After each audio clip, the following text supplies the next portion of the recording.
I was in LA, I used to work overnight. I used to work from 2 in the morning to 7 in the morning, and then I would sleep in my car from 7 to 9:30. And then I would go to Carl's Jr., I would eat, then I would drive north 30 minutes to go intern, and then sometimes I would go home and then go back to school. But y'all need to ask yourself, what are y'all willing to do to get out of this? To get out of this situation in life. And temptation, as y'all see, is going to be there. Weed, drugs, women, men, all the above. The TV don't help 9 times out of 10. You got all these artists, these entertainers who's selling y'all a story. And then some people really believe it. But don't be fooled by all the stuff that's out there. Because we all can fall victim to it, because it'll all slow us up. I had certain issues that slowed me up that I had to wake up to and be like, man, if I'm going to really do what I'm trying to do, I need to cut this out. Like I said, my mama, she just drunk my whole life. That's still an issue. But I don't do it. I'm going to be the opposite. Never did it. I won't do it. But y'all just need to realize, especially y'all younger ones, y'all got more time than they do, that y'all really need to wake up and pay attention. But like I say, if you don't have nobody at home, y'all got teachers here. I'll give y'all my card. If y'all feel like y'all need to call me and talk to me, I'll talk to you. I'll tell you like it is. And you gotta tell them like it is. I get them too. Because life was hard. Because when I was in school, I didn't get it either.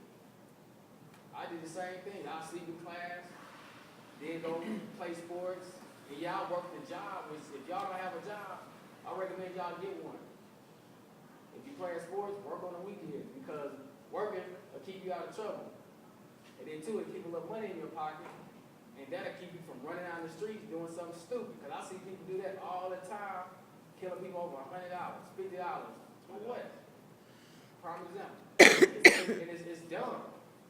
To me, it's stupid. But like I said, y'all got an opportunity. All y'all got a chance to do whatever y'all want to do in life. But just like what I said with me, I had all the reasons not to do it.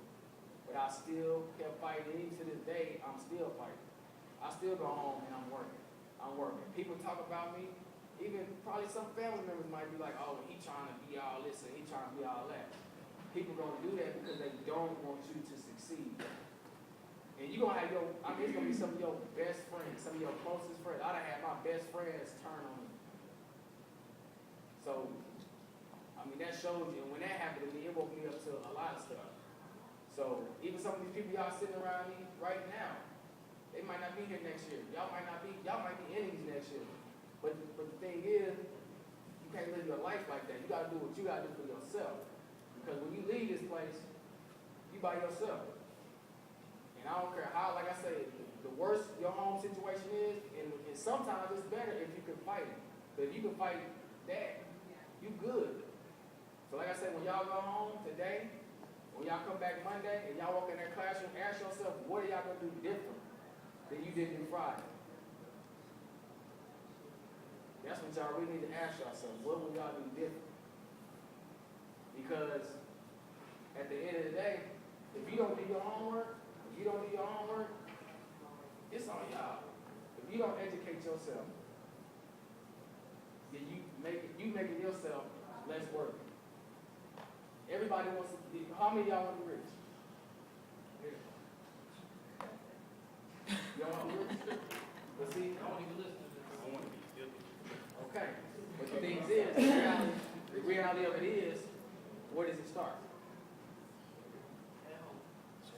School. Thank you. If school don't work out, right. But that's the thing, even if school don't work out, what are you going to do in life to set yourself up for that? And that's the hardest question, because I knew what I wanted to do exactly since I was 12. I said, okay, this is what I'm going to do. But the hardest thing is to figure out how to do it. But right now, they're equipping y'all with the weapons to get it done. And sometimes y'all won't see it. It might take something dramatic to get your life together. It might take something like that for y'all to wake up and realize and do things like that. So that's the reality of it, is what are you going to do to make yourself better? And I took the opportunity to my school, I never really had somebody that was close to our age that I could listen to. We do the same thing. We be like, we wait for him to leave, whatever. And y'all can do the same thing to me. But it don't matter because y'all got to deal with it. When y'all walk back in that classroom, y'all the ones got to put the books. Y'all got to open the books and go to work. And that's the reality of it. And y'all have any questions? Why are you back here from LA? Prime example. What was the question? Why did I move back from LA? That's a great question. Well, when your rent is $1,200 a month, and you get a job, Maybe that's like a minimum. That's everywhere in LA. Right. That's a good deal, bro. Right. That's the reality. That's probably a low rate. I got a deal. Right.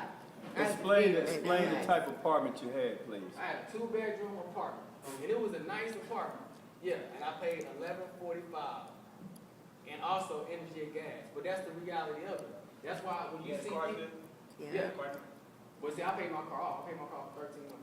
But see, the reality of it is, I was going to LA to pursue my dream. But you trying to pay $1,200 money in rent, and me and my mom was living together. And like I say, she's on a fixed income. I'm working overnight, and then I was going to Dubai, and then I was interning, and I burnt myself out. And then my teacher at my old school, he let me come back, help teach the kids. But even doing that, I wasn't getting charged, but then going from, I was staying at Sherman Oaks, from catching the bus for an hour to go to that school, that started to wear me out. And then financially, all your money just going down the drain. And then when you don't get that help, you got to figure out things for yourself. And anybody from the outside looking in, even I'd be like, man, that was stupid. But I had to do what I had to do to survive. And then I'm the type of person that I'm like, man, if this ain't working, I'm finna go back. And my dad thought, he was like, you need to stay. He's thinking I'm making a bad decision. But me, I challenge myself. I don't care if I'm in a box. I'm gonna make something happen. So it does not matter. Because I told somebody I would live in a box and be out the box, make a t-shirt, sell it on the, I don't care. Like, you gotta have that ambition. And that was the reason why I left LA. Because there's a lot of times why I want to go back because it's a lot of opportunity out there. I mean, but for those people you see on TV, for that one person you see on TV, it's 10,000 people that don't make it. LA got the biggest homeless community in America. And I've seen it. And it's nothing nice. I mean, I really was down there, and you got a line of people. I mean, the front to back, waiting on food. Grown people, they waiting on food. And then you go 3 blocks over, and then you got celebrities over here. And that's another problem with the world. You got right down the street, and that's another issue. But the thing is,